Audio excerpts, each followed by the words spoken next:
Office के 7 बज गए थे, लगभग निकलने की ही तैयारी थी। तब तक तो अंदर से ज़ोर से आवाज़ आई, दिव्या। मैं गई, घबरा गई थी। सर ने बोला, ये क्या है, काम अभी तक इतना बाकी है और आप घर जाने की तैयारी कर रहे हो। सीधा मुंह पे पेपर्स मार दिए, मुश्किल से पकड़कर हाथ में लिए। अरे ये तो मेरा काम ही नहीं है। सर को कुछ नहीं बोला, लेकिन सोचा कि ये तो मेरी कॉलीग का काम था।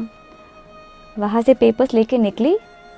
कोई नहीं, शांति से काम ख़त्म कर दिया। पता था कल सुबह क्लाइंट को सबमिट करना है। जाते जाते 7 बजे जाने का सोचा था, जाते जाते 10:30 बज गए। अगले ही दिन जैसे ही ऑफिस में कदम रखा, सर जैसे ढूंढ ही रहे थे मैं कब आने वाली हूँ। उनको पता चल गया था कि वो मेरा काम नहीं था और उनको बहुत बुरा लग रहा था उनके बर्ताव के लिए।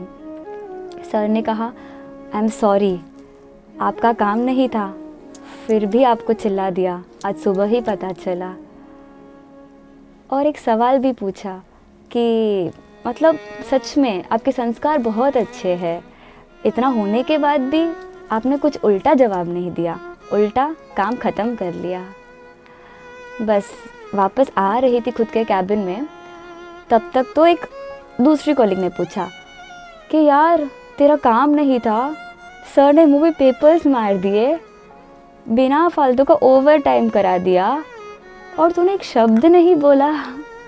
मैंने कहा, इसमें क्या हुआ, काम अर्जेंट था, भले ही किसी का भी हो, है तो अपने ऑफिस का ही ना, और क्लाइंट को कल देना था तो कर लिया। उसने कहा, इतनी छोटी छोटी चीज़ें हमसे मैनेज नहीं होती, स्ट्रेस लगता है, टेंशन आ जाती है, गुस्सा आ जाता है, इतनी बड़ी बात बिना मुंह की रेखा बदलाए तूने कैसे कर ली। ऐसे लाइफ मैनेजिंग क्लासेस कहाँ से ले रही है तू? मैंने कहा, अरे कोई लाइफ मैनेजिंग क्लासेस नहीं जा रही हूँ स्पेशली, ये तो रोज़ सुबह का डोज मिलता है हमको, पता है, वो भी फ्री में। और ज़्यादा एग्जाइट होके वो मुझे पूछी, किससे? तो मैंने कहा, रोज़ साधु और साध्वी के प्रवचनों में। तो वो बोली, वो आपकी वो जो वाइट कपड़े पहनते वो साधु और साध्वी? मैंने कहा हाँ। मैंने तो ये भी कहा, फ्री में क्लासेस भी होती है और आते समय संघ प्रभावना भी देता है, भले 5 रुपये, लेकिन रोज़ के 5 रुपये है तो मज़े की बात ना। बहुत शौक हो गई वो तो। लेकिन उसके मन में एक डाउट था कि वो तो सिर्फ वाइट कपड़े पहनना, किसी से बात नहीं करना, बुक्स में रहना, बोलते हैं कि ये मत खाओ, वो मत खाओ, इसमें जीवे उसमें जीवे, तुम्हारा तो उतना ही है ना। तो मैंने कहा, अरे वो तो सिर्फ बाहर से दिखता है और वो तो बहुत दूर की बात है, और भी बहुत सारी चीज़ें हैं जैसे आपको लाइफ मैनेजिंग क्लासेस में लगती है ना, वो तो रोज़ की बातें हैं। वो तो बहुत शौक हो गई। लेकिन जब मैंने सोचा ना, तब मुझे ऐसा कि काफ़ी लोगों को शायद यही लगता है, आपको भी यही लगता होगा ना। जैनिज़्म क्या है, रात को नहीं खाना, नहीं, आलू प्याज नहीं खाना, जो भी अंडरग्राउंड में कुछ नहीं खाना, फैन नहीं चालू करना, प्रतिक्रमण सामयिक पूजा, बस उतना ही जैनिज़्म है, इतना ही आपने समझा है। अरे कोई अच्छा काम कर लो, लोग वाह वाह करे, लेकिन फिर भी खुद घमंड नहीं करके देव गुरु को श्रेय दे, उसने शासन को समझा है। कोई 4 सुना देना और आगे सुनाने के बजाय मुख पर सिर्फ हल्की सी स्माइल दो और वहाँ से लौट जाओ, उसने शासन को समझा है। छोटा भाई बड़े भाई से ऊपर उठ जाए, पैसे ज़्यादा कमा ले, नया घर ले ले, फिर भी बड़ा भाई उसके प्रति ईर्ष्या ना रखे और सिर्फ खुश हो, उसने शासन को समझा है। सासू माँ देवरानी को ज़्यादा महत्व दे, उसकी बातें ज़्यादा माने, उसे ज़्यादा बुलाए, फिर भी जेठानी का मुंह ना बिगड़े, उसने शासन को समझा है।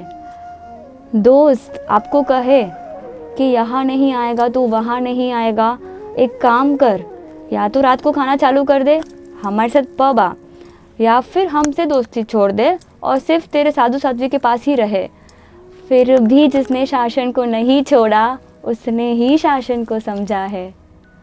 पार्टी का माहौल हो, हुक्का सिगरेट करते हो लोग और आप शांति से टेबल पर बैठे हो, फ्रेंड्स बहुत फोर्स करे, फिर भी साथ व्यसनों की बाधा ली है, जिसने उस बाधा को नहीं तोड़ा, पेयर प्रेशर के कारण, स्टेटस के कारण, उसने शासन को समझा है।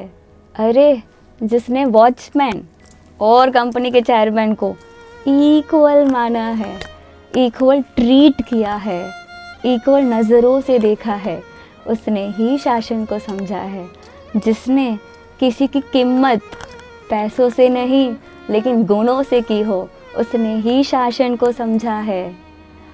ऑफिस में बहुत बड़ा लॉस हो जाए, धार्मिक फैमिली का ऑफिस में बहुत बड़ा लॉस हो जाए, लेकिन ये ना कहे कि भगवान तूने मेरे साथ क्या किया, और ये कहे कि भगवान अति सुंदर, तूने मुझे कर्म सिद्धांत सिखाया है, इसलिए मैं आज खुश रह पा रहा हूँ, उसने ही शासन को समझा है। लाइफ में हजारों प्रॉब्लम्स क्यों ना आ जाए, सब प्रभु के चरणों पर जो डाल दे और सुसाइड का एक क्षण भी ना सोचे, उसने ही शासन को समझा है। अगर ऐसे नहीं समझा है ना तो अभी समझिए, ऑल प्रॉब्लम्स वन सल्यूशन। साधु साध्वी सिर्फ जीव जीव जीव उतना ही नहीं, लेकिन लाइफ कैसे जीना वो सिखाते हैं। अरे एक साधु और साध्वी वीर के वेश में रहे हुए एक कंसल्टेंट है, वीर के वेश में रहे हुए एक दोस्त है, वीर के वेश में रहे वो सोशल वर्कर भी है, और तो और मोटिवेशनल स्पीकर भी है। पूरा पैकेज मिल जाता है सिर्फ एक में। और क्या चाहिए हमें? पैसे चाहे करोड़ों क्यों ना हो, लेकिन शांति से नींद नहीं आए ना तो क्या मतलब। ये जनशासन आपको और कुछ नहीं, लेकिन जो चीज़ सबसे ज़रूरी है, ऐसी मन की शांति, पीस ऑफ माइंड सिखाता है। सीखने के लिए और कुछ नहीं करना है, सिर्फ सुनना है। इसीलिए तो हमारे शास्त्रों में तपस्वी तपस्विनी नहीं कहा है, पूजक पूजिका नहीं कहा है, श्रावक श्राविका कहा है। श्रुणोति इति श्रावक, जो सुनता है ना वो ही श्रावक कहा गया है। अरे सुनो, जानो, मानो, करो, लाइफ जिंगा लाला बन जाएगा। सुनकर ही इतना मज़ा आ रहा है तो सोचो जब लाइफ में आएगा तो कितना मज़ा आएगा। रुक जाओ, ये तो सिर्फ ट्रेलर है, पिक्चर अभी बाकी है मेरे दोस्त। जिनाग्नव्रत कुछ भी कहा हो तो मिच्छामि दुक्कडम। जय जनशासन, जय महावीर। चारित्र धर्म निवंदना, श्रमण धर्म निवंदना, संयम धर्म निवंदना।